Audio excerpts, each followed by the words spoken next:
नमस्कार सभी पाठकों का हार्दिक अभिनंदन, स्वागत।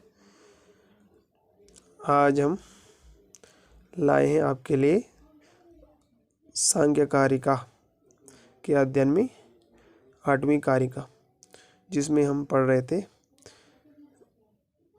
तत्वों का ज्ञान, यानी जो 25 तत्व हैं उनका ज्ञान। और 8वीं कारिका में आज हम जानेंगे कि जो अव्यक्त हैं, यानी जो इंद्रिय ग्राह्य नहीं हैं, उनकी उपलब्धि किस कारण से नहीं हो पाती है। 7वीं कारिका में हमने पढ़ा था कि जो पदार्थ की उपलब्धि के अनुपलब्धि के जो 8 कारण हैं, उन 8 कारणों में से कौन से कारण से प्रकृति यानी अव्यक्त की उपलब्धि नहीं हो पाती है। तो इस कारिका में आज हम उसी विषय में चर्चा करेंगे। तो आइए शुरू करते हैं 8वीं कारिका को।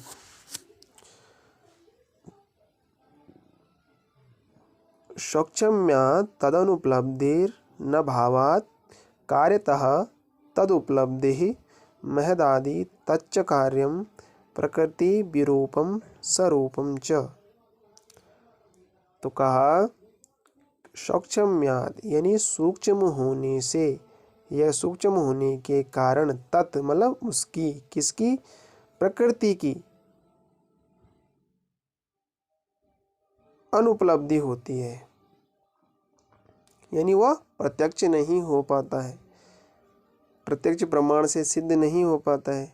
इतना सूक्ष्म है प्रकृति कि उसकी जो अनुपलब्धि है वह नहीं हो पाती है।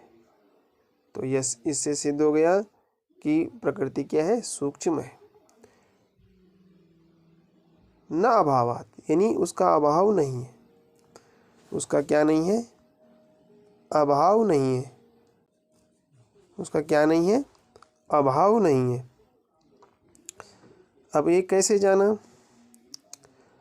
कार्यतः तदुपलब्धि, या जो प्रकृति है उसके जो कार्य हैं उनसे ये जाना कि प्रकृति सूक्ष्म होने के कारण नहीं उपलब्ध हो पाती है प्रत्यक्ष से। तो कार्यों को जानकर हमने यह जाना कि प्रकृति क्या है, सूक्ष्म है। अब कार्य क्या है इसके, तो कहा मैदादि तच्च कार्यम, कार्यतः तद उपलब्धि, तद मतलब उस प्रकृति की जो उपलब्धि है हो जाती है, और वो कार्य है मैदादि तत्व इत्यादि, मतलब अर्थात मैदादि पंचतन मात्राएं, पंच महाभूत, ज्ञानेंद्रियां, कर्मेंद्रियां, मन इत्यादि, ये जो है इसके कार्य हैं। इन कार्यों को ही जानकर हमें प्रकृति है जो उसका सूक्ष्म होने का ज्ञान हुआ। अब कहा प्रकृति विरूपम स्वरूपम च। अब ये जो कार्य हैं वो कैसे हैं, प्रकृति के अनुरूप भी हैं और स्वरूप भी हैं, यानी इसके विरूप भी हैं और स्वरूप भी हैं। अब जैसे पिता होगा तो वैसे पुत्र के भी गुण होंगे, ये ऐसा कहना चाह रहे हैं। यानी जो कार्य हैं वो प्रकृति के ही समान भी होंगे और असमान भी होंगे, कुछ न कुछ गुण प्रकृति के कार्यों में ही आएंगे। तो लोक में जैसे उदाहरण होता है कि जो गुण पिता में पाए जाते हैं वही गुण पुत्र में भी देखे जाते हैं।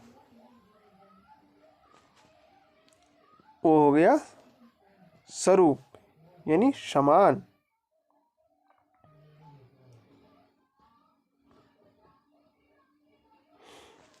और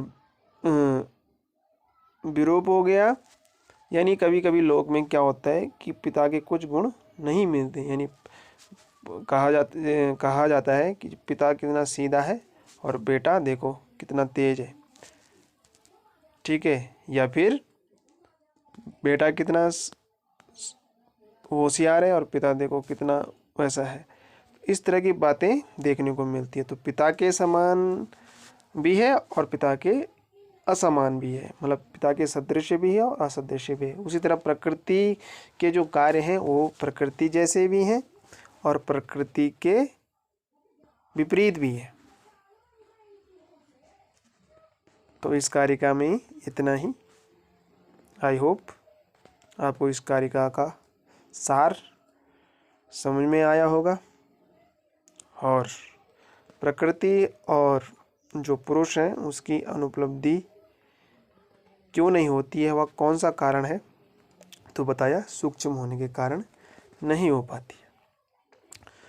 तो हमारा इस वीडियो में इतना ही, और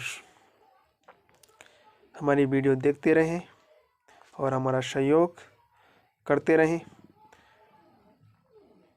और हमारे चैनल को सब्सक्राइब करें। धन्यवाद।